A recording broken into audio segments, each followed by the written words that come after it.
Pan dyn ni'n meddwl am pwy sy'n cyfrannu yn y system wleidyddol, da ni'n gwybod bod pobl ifanc yn llai tebygol o gyfrannu na charfannau hŷn o'r boblogaeth. A mae hyn yn aml yn cael ei gweld fel argyfwng i'r system wleidyddol. Felly, be di'r sefyllfa a be di'r cyd-destun Cymreig i hyn?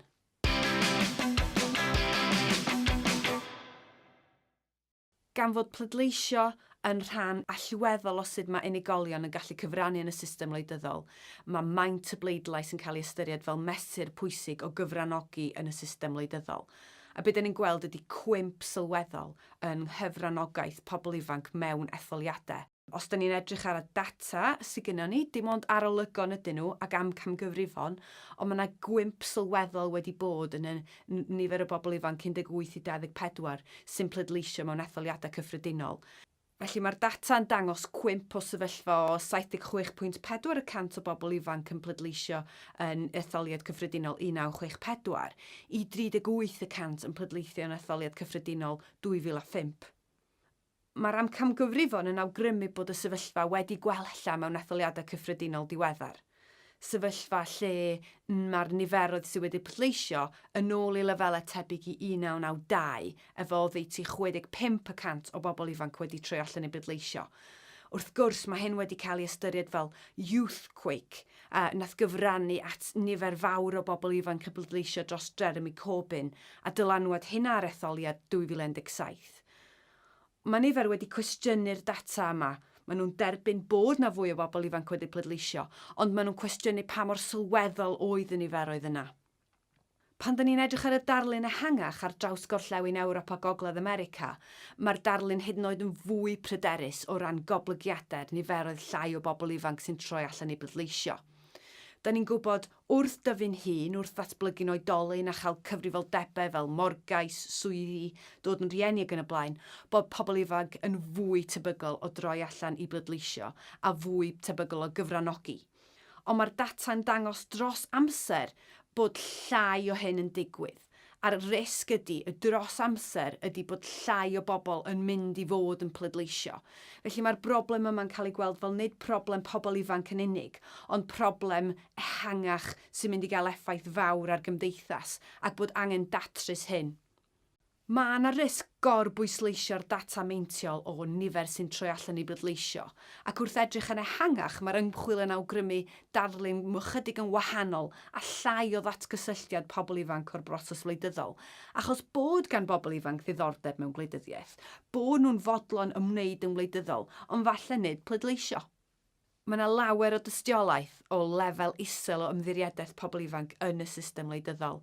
Enghraifft, mewn arolwg yn 2009, mi oedd 82% o bobl ifanc ddim yn teimlo bod nhw'n gallu ymddiried mewn gwleidyddion, a 76% ddim yn teimlo byddai gwleidyddion yn gwrando arnyn nhw. Felly, wrth gwrs mae yna ddifaterwch ymlith pobl ifanc, rhai pobl ddim â diddordeb mewn gwleidyddiaeth, ond mae yna ystod o ffactorau diwylliannol, gwleidyddol a cymdeithasol sy'n golygu bod rhai pobl ifanc yn teimlo wedi eithrio o'r system wleidyddol o bod ganddyn nhw ddim cyfle i gyfrannu.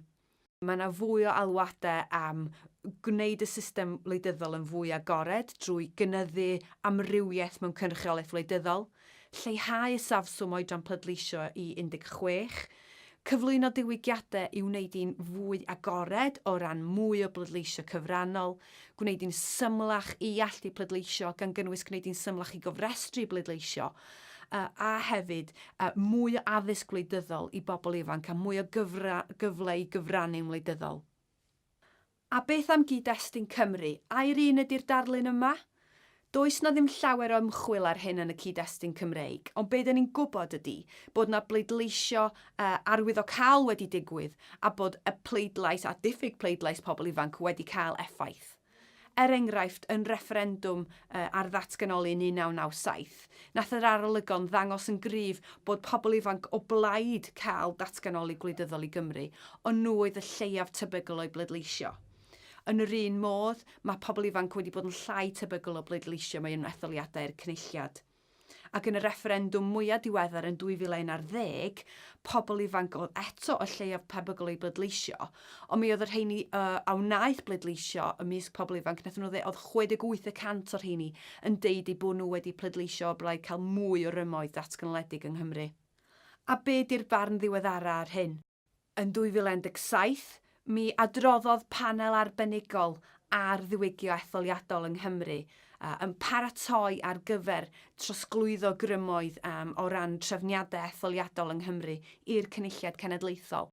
Wnaethon nhw edrych ar y darlun rhyngwladol o ran lleiafswm oedran pleidleisio, ar y trothwyon sy'n bodoli o ran cyfrifoldebau i bobl ifanc, a be di'r dadleuon o blaid ac yn erbyn lleihau'r usafswm oedran pleidleisio. Gellwch chi ddarllen adroddiad y panel yna, mae yna benod yn benodol ar hyn ac mae ar gael yn Gymraeg. A prif argymhellion y Comisiwn ar y mater yma oedd i leihau'r usafswm oedran pleidleisio i 16, ond o wneud hynny bod angen cynyddu addysg gwleidyddol yng Nghymru ac addysg gwleidyddol amhleidiol mewn ysgolion a cynyddu'r cyfleon i bobl ifanc o wneud yn wleidyddol.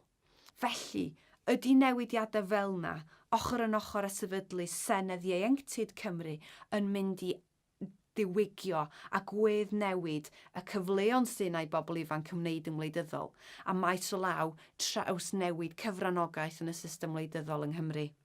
Amser a ddengys.